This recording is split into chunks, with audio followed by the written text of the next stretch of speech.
Winter can be a really complicated time out on the roads. I don't need to tell you that. It's pretty obvious if you've been commuting throughout our community in recent weeks during what is a harsh and a varying Michigan winter. So how does our local road commission for Oakland County keep our roads open and safe for drivers during some of the ups and downs of Michigan winter? Here with more insight is Craig Bryson, the Senior Communications Manager with the Road Commission for Oakland County. Thank you so much for being with us.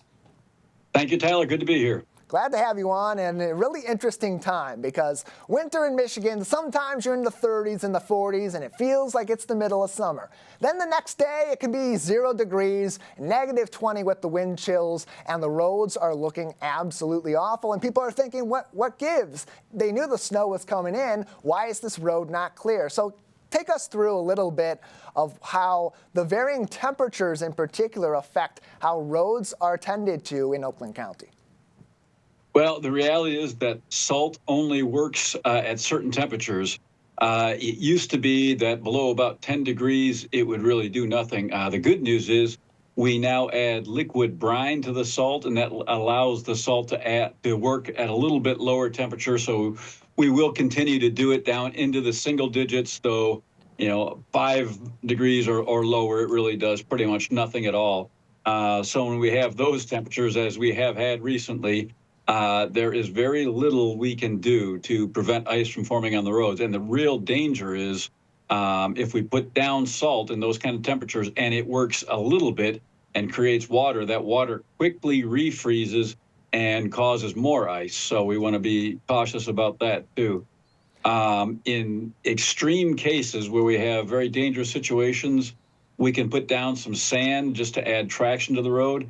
We really don't want to do that on paved roads because most of our paved roads have storm sewers, and that sand then gets washed off the road eventually and clogs the storm sewers, which can cause flooding in the spring. So we don't want to solve one problem by creating another problem, but in extreme cases where it's a real safety issue, we will do that.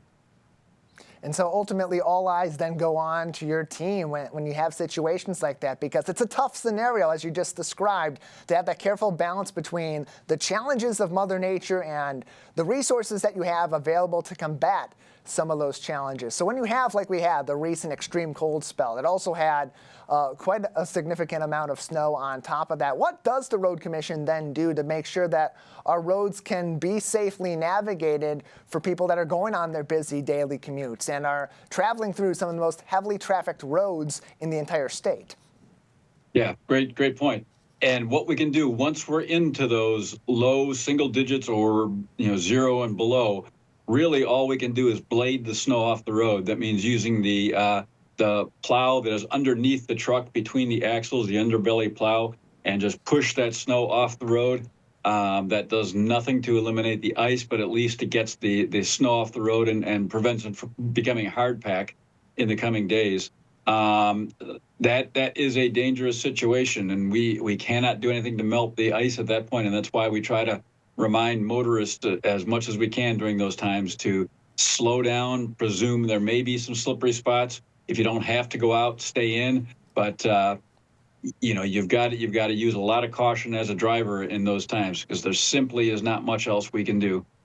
And we're working on getting more of an inside look on the hyper-local angle of this. What do our cities like Orchard Lake and Keagle Harbor and Sylvan Lake do on their individual city roads? Because there is that dichotomy between our local municipalities and the Road Commission for Oakland County. Townships are fully covered by the county. Cities have their own individual roads. So when you have situations like this, how do our individual communities like West Bloomfield, Keagle Harbor, Orchard Lake, and Sylvan Lake then get assistance from the Road Commission as they have a daunting task of their own just within their own city limits? Right. We really cannot assist them very much. They're for the most part, they're very capable on their own. State law prohibits us from spending our money on roads that are not under our jurisdiction. So we cannot go, for example, onto city streets and help them plow.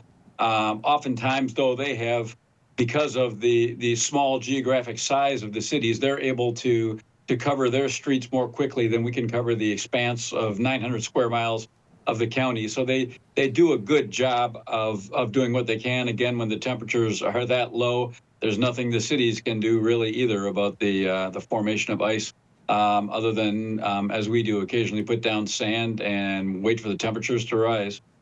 And so Craig Bryson from the Road Commission for Oakland County is with us on the Splash Live as we talk about navigating the road safety during the harsh Michigan winters that have a lot of variation from warm to cold, from moderately cold and on par with temperature expectations for a Michigan winter to extreme cold like we've had recently here as we kicked off 2025. And so as we anticipate some extreme cold temperatures or the potential for that affects our roads as you've described with salt and brine and other solutions, in some cases not being effective tools to use after the fact. How does prevention come into play from the Road Commission's perspective, getting out ahead of some of these weather events? Well, we do have some tools we can do that. We do use liquid brine to pre-treat some of the roads if we know there's a snow coming. The challenge is if the temperatures have risen and it comes in as a freezing rain, we don't do the pre-treating because the rain will just wash the brine off the roads. But spreading liquid brine on the roads, particularly the most likely places to ice first, such as the overpasses, ramps, that kind of thing, can slow down the formation of ice when the snow does start. Again, we don't do that when the temperatures are, in single digits or lower. It loses its effectiveness, but it's a great tool to use when we know a snowfall is coming. And one of the real challenges this winter has been we haven't had a whole lot of significant accumulating snow, but we've had just consistent day after day after day of light snow that's just enough to potentially make the roads slippery, and we have to be out. As a result, we've used more salt at this point of the year this year than in any of the last 3 years. Just because of all these constant light snows that we get. And still early on in the winter season beyond that too, with that being the case. So expect more of this coming up in the future. And with that in mind, Craig, as we anticipate these sorts of events not being uncommon in our local area throughout the rest of this winter, when we have these situations come up where we know the Road Commission is going to be very busy with their preventative efforts, certainly with their response efforts and communication, what steps can the community take to be extra helpful in some of the areas that maybe the Road Commission has to put down lower on their list of priorities or simply not be able to cover until the roads are situated? Well, absolutely. The first thing you can do is if you don't have to go out in those conditions, don't. Certainly, many of us do have to go out, so we certainly understand that.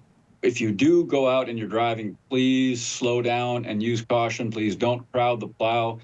Give them the room they need to plow the roads.